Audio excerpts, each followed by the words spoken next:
Hello बच्चों, let's read the question. The question says two bodies of masses 1 gram and 4 gram are moving with equal kinetic energies.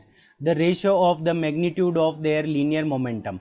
Option A 4:1, option B square root 2:1, option C 1:2 and option D 1:6. ठीक है बच्चों. सो इस question के अंदर हमें क्या दे रखा है कि दो जो बॉडीज है जिनका मास 1 ग्राम और 4 ग्राम है और वो इक्वल काइनेटिक एनर्जी से जा रही है, तो उनका लीनियर मोमेंटम कितना होगा ये हमें बताना है. सो इस क्वेश्चन को करने के लिए हम क्या करेंगे, की कंसेप्ट अप्लाई करेंगे. सो की कॉन्सेप्ट. अब की कॉन्सेप्ट के अंदर हम क्या की कॉन्सेप्ट लगाएंगे, तो काइनेटिक एनर्जी और हमारा जो लीनियर मोमेंटम होता है उसके बीच में क्या रिलेशन होता है. तो kinetic energy K is equals to P square divided by 2m. P क्या है, लीनियर मोमेंटम, एम क्या है, हमारा मास है.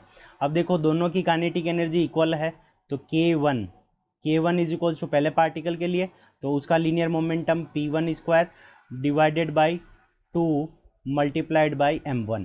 और इसी तरह से इसको हम दे देंगे इक्वेशन नंबर फर्स्ट, और इक्वेशन नंबर 2 के लिए K2 निकालेंगे. सो K2 इज इक्वल्स टू क्या होगा, P2 स्क्वायर यानी पहले का लीनियर मोमेंटम का square divided by 2 multiplied by M2. ये हो गया हमारा इक्वेशन नंबर सेकंड. अब हमें काइनेटिक एनर्जी दोनों की इक्वल गिवन है, तो इक्वेशन फर्स्ट और इक्वेशन सेकंड को हम इक्वल करेंगे. So P1 square divided by 2m1 is equals to P2 square divided by 2 multiplied by M2. तो 2 से 2 कैंसिल हो गया. अब देखो हमें P1 स्क्वायर और P2 स्क्वायर का रेशियो निकालना है. सो यहाँ पे हम इसको लिख लेंगे P1 square divided by P2 square. So P1 square divided by P2 square is equals to, तो यहाँ से ये M1 ऊपर चला जाएगा. सो ये हो जाएगा M1 divided by M2. M1 की वैल्यू हमें कितनी गिवन है 1 और M2 की वैल्यू हमें कितनी गिवन है 4. सो यहाँ से हम इसका रेशो ले लेंगे. सो P1 डिवाइडेड बाई P2, तो यहाँ पे स्क्वायर है तो ये इस तरफ ये क्या आ जाएगा, स्क्वायर रूट के अंदर आ जाएगा. So square root 1 divided by 4, और स्क्वायर रूट 1 डिवाइडेड बाई 4 करेंगे तो यहाँ से हमारे पास में कितना आ जाएगा 1/2.